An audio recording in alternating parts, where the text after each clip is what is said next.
Welcome back, friends and neighbors, to another networking video. Hey, now that we've got our hands wrapped around latency, packet loss, and jitter, let's talk a little bit more about the networking side of that and the quality of service introduction.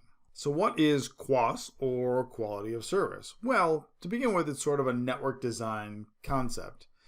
The idea being that if you build a nice solid network and you build in all the capability that's possible and you put in good links, good quality copper, good gear, well, you really won't have an issue with quality of service.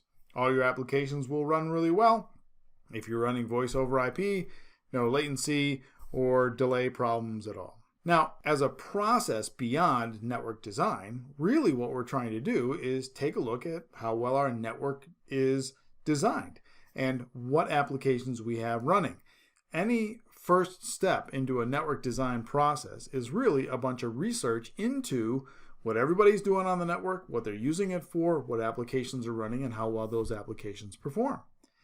Quality of service, then, is a series of standards, protocols, design principles, configuration techniques that we go through to make sure that the network handles all of the traffic in the best possible way, that all of your constituencies are served really well by the network infrastructure. Now, if we go right to the Cisco document, what we find is that there's a quality of service overview and a quality of service architecture that they recommend. And really what it's about, supporting dedicated bandwidth for applications and for different processes on the network, backups, virtualization, all of those things.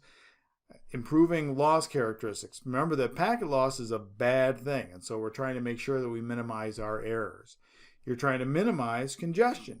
Remember that network nodes, right out of the RFCs, we want network nodes to be good network citizens. We want to be hesitant in what we send into the network and eager in what we receive. We want to shape network traffic. We want to control where network traffic goes. Sometimes that means traffic shapers or load balancing. And then, of course, we can set priorities across the network. Some applications are more important than others. Do we have a need to create a priority schedule to handle different kinds of applications? Now, before we get too nutty, right, before we get too crazy, how far can we go to actually control things? What can we see and what can we divine from what we learn from the network?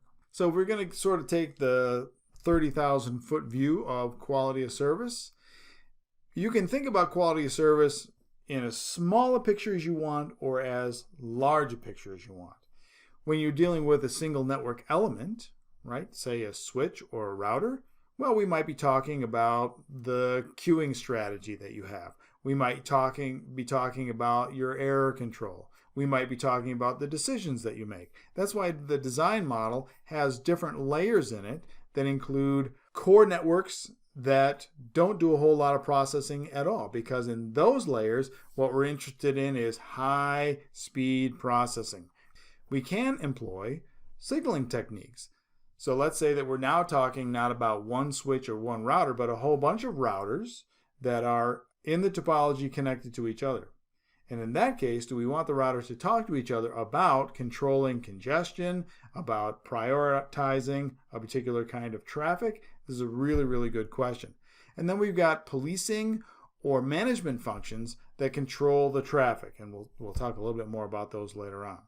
So again, you can take a very myopic view of the network as far as quality of service goes and worry about individual elements, or you can think about the network as a whole. Typically, what we're worried about is what we can see and what we can control.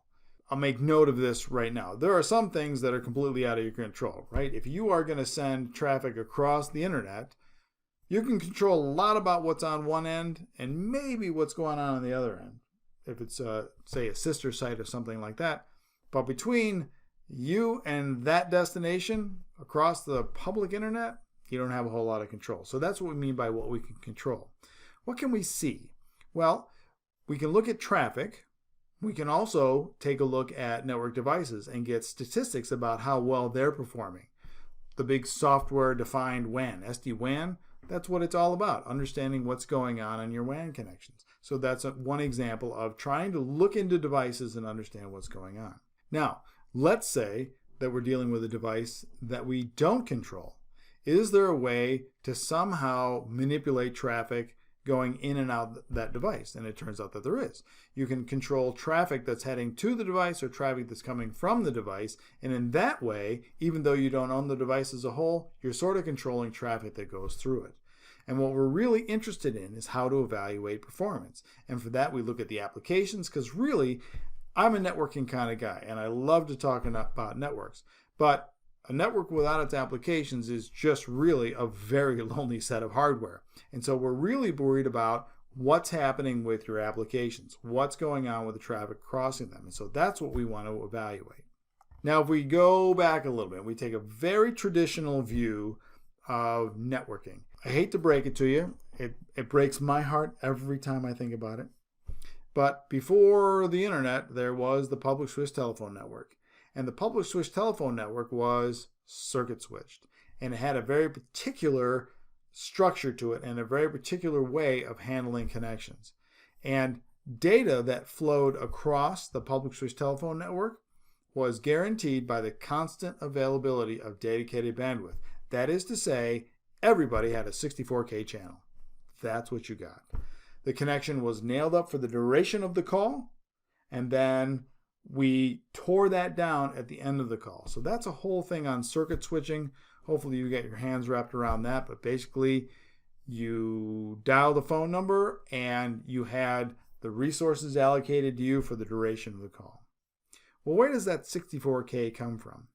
Well, remember, if we talked about it in a previous video, G.711, that's a codec. And a codec converts analog to digital. Now, without getting into a whole thing on modems and things like that, really what you're doing is you're trying to sample that analog signal at 2 times the incoming bandwidth, which was 4,000 hertz. So we get 8,000 samples a second, and each sample is given 8 bits to represent the value of the sample. And so 8,000 times 8 gives us 64K. Now, a very popular circuit in traditional circuit switching was a T1, which put together a whole bunch of DS0s or 64K frames, or 64K circuits, I should say. And so how do we get the T1 rate? Well, that's just a multiple, really, of all of those DS0s. So we have 24 channels in a T1 frame. Each one has 8 bits. Throw in a framing bit, gives us 193 bits for one T1 frame. Do that 8,000 times a second, 1.544 megabits per second. Now, how did we measure performance in a traditional setting? Well, there was something called a mean opinion score. And the mean opinion score comes from the calculations done on the latency and performance of the system. So a good mean opinion score is around 4, maybe a little bit more than 4. The top of the scale was 5, but really the rational top end of the scale was 4.3. Now, the mean opinion score, or MOS, was the predominant method used to measure user experience. So it was a very qualitative sort of thing. How's it sound? Sound pretty good? I don't know. I guess it's about a 4. Well, today, we can actually calculate MOS from a whole bunch of readings regarding the packet. So G.107 gives us the value, or gives us the formula that we use to calculate something called R. And R can be converted to MOS. The big factor there is effective latency. How do we compare this to packet networks? Well, packet networks are not circuit switched. They're packet switched. In fact, a router used to be called a packet switch. So packets are sent via something called best effort. IP version 4, IP version 6, best effort. They're all trying to get there. They all have an equal chance of reaching the destination. The flip side of that, of course, is that they all have an equal chance of being lost or delayed. So that's what best effort means. So when you run into network congestion problems or delay problems, all those packets can be impacted, or just a subset of the packets can be impacted. Now, if there's a fixed bandwidth or a bottleneck of some kind, and you get all these packets running into it, well, throughput goes down and congestion occurs. And the more congestion you have, the more you back up queues, and the more packets we have that might be dropped or delayed. So the connections get slower, because remember that TCP has a response. TCP has a response to slow connections, and it has a response to lost packets. They're both bad. And so what we're trying to do is make sure that we minimize congestion and avoid all the problems associated with congestion. Now, if you think about vehicular traffic, you're traveling on the road, what happens the minute there's a delay or congestion someplace else? It creates a problem for everybody. And a really good example is you're on a 4-lane highway, and in one lane, somebody hits the brakes. What happens in every other lane? This really bizarre effect, right? All of a sudden, everybody's got delay or congestion in all lanes, when really the problem was in one. So the analogy of vehicular traffic sometimes works really well when you talk about packet traffic. But Professor H, what about my applications? Well, if we go back historically, right, we had the problems of dial-up modems and things like that, but now we've got much, much higher bandwidth. But remember that we're still packet switched, and in packet switching, every one of those packets has to be processed individually.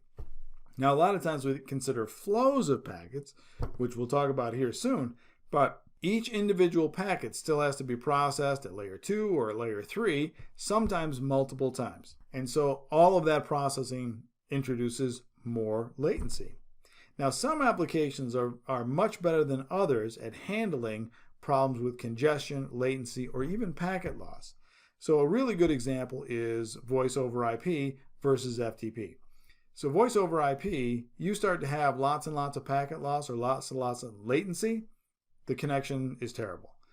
FTP, some applications or some clients on FTP, right, you can sever the connection and then start it right back up again. So an application that has tolerance for these kinds of things is said to have a good error budget. And we have lots and lots of ways that applications use to handle congestion or latency, and lots of things that we can do on the network to handle congestion or latency. And that's really what quality of service is all about. You can have very local solutions like we were talking about earlier, one router, one switch, or we can think about things in an end-to-end sort of way and try to get the routers to talk to each other, or at least set the same policies on all of them. But you can't create bandwidth, no matter what kind of magician you are on the network, no matter what you do to manipulate routers, you can't create bandwidth. You have what you have. And once you start running out of capacity, then it's just robbing Peter to pay Paul. That's it. You're just trying to figure out who you can steal from and who you can give it to so that the applications that are the most critical can keep running. So what we normally do in those cases is we elevate or prioritize one set of traffic over another one, and at the same time what that means, you're condemning another one to a lower quality of service, lower capacity, lower bandwidth. Congestion avoidance techniques are similar in that you're trying to figure out ways to step around what's happening or avoid congestion altogether, avoid the conditions that will create congestion. Now, deploying quality of service techniques can make it easier to manage the network, and the whole reason for that is that you're controlling the traffic. You're understanding your applications, and you are putting in place mechanisms to make sure problems don't occur. And of course, what we're concerned about, again, is how well our applications are performing. That's really what it comes down to. What's the normal operation of this application? What do I consider good, and what do I consider bad? And here's we've got one of my favorite networking words, baselining. You've got to make sure that you understand how the application is supposed to work so that when you put it under network load, you see how it's performing and how well it compares to your baseline. That's a really, really critical idea. Packet flows. A packet flow is a series of packets all going from one source to a destination. Now, a lot of times we identify flows by source and destination IP address, source and destination port, and then the kind of application is, TCP or UDP. Packet flows can be long-lived or short-lived. So if you think about transferring a video file, that's a long-lived series of packets. But if it's just, say, ICMP echo request or DNS or DHCP, these are very, very short-lived flows and very, very tough to handle. So we don't usually worry about short flows. Now, that's our definition of flow, but we find out that the minute we start looking at application performance, congestion management techniques, and things like that, there's a whole bunch of RFCs that refer to the idea of a packet flow. 1633 says a distinguishable stream of related datagrams that result from a single user activity requiring the same level of quality of service. 2216, a set of packets traversing the network element, all which are covered by the same request for control of quality of service. So all these packets that want the same kind of handling going across the network constitute a flow. And then once we understand the traffic, we can apply even more advanced techniques like N-bar. All right, so let's drill down a little bit more into how we understand applications. You might be able to list, oh, it's TCP or UDP, oh, it's doing this particular thing, but you really understand what it's doing on the network and maybe some of the related things. I'll give you a really simple example, right? I go to a web page, but when I go to that web page, it also spawns all of this other DNS traffic. The web page itself might have second sets of activities like querying a database or something like that that introduce additional delay. So all of these go towards our application performance. How does TCP or UDP figure in? Well, UDP is fire and forget, right? I don't care if I lose UDP packets, I'm never going to go looking for them. But if it's TCP, we already talked about this, whole different animal. Now, what is sliding window? Sliding window is the amount of packets that you can send before a TCP connection shuts down waiting for acknowledgments. So the way that it works is you've got a window, and let's say you can send 10,000 packets. And every time you send packets, that window closes down. If you never got an acknowledgement, then you would have to be quiet because you haven't gotten any of your packets received at the other end. The minute you get acknowledgments back, the window starts to open back up again. Now in reality, what TCP windows do are this. They just sort of wiggle back and forth because you send some traffic, you get acknowledgments. You send some traffic, you get acknowledgments. Now, if you look at the bottom of TCP packets, a lot of times the header is expanded to include the options, and applications can take advantage of more recent TCP options to make applications perform better. For example, whether or not you're going to do selective retransmissions.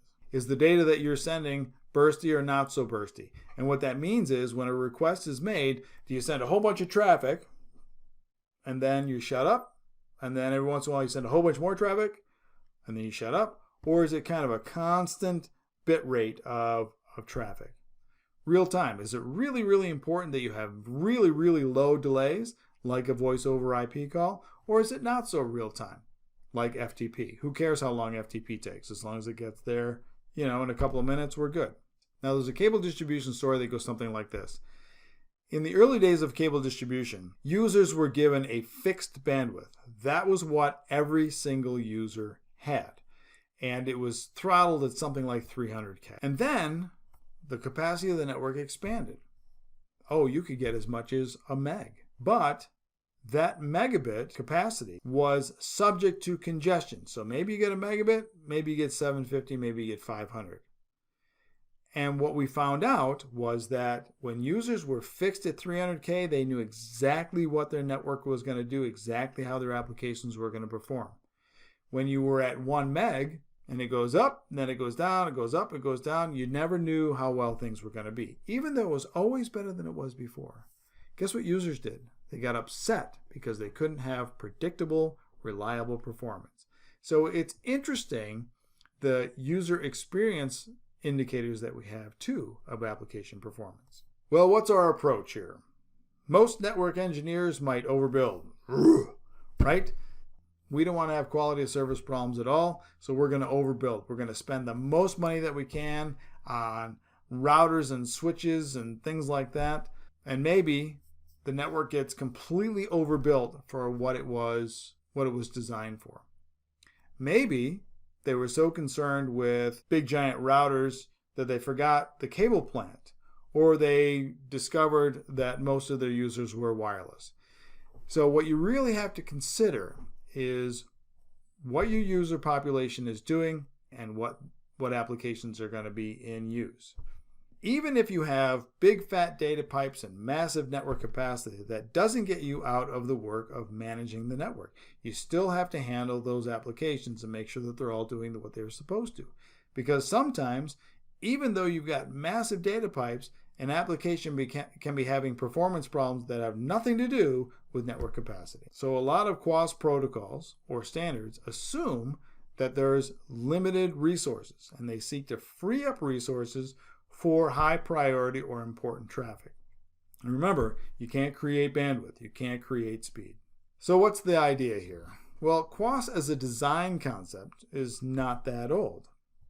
And not everybody believes in the need for quality of service provisioning. It's not as big a deal with just put in big fat pipes. If you do believe, if you are interested in application performance, then the idea is to look at how the network is performing across a wide variety of metrics, and then the common theme in all of that is trying to control what network traffic is doing and avoid congestion.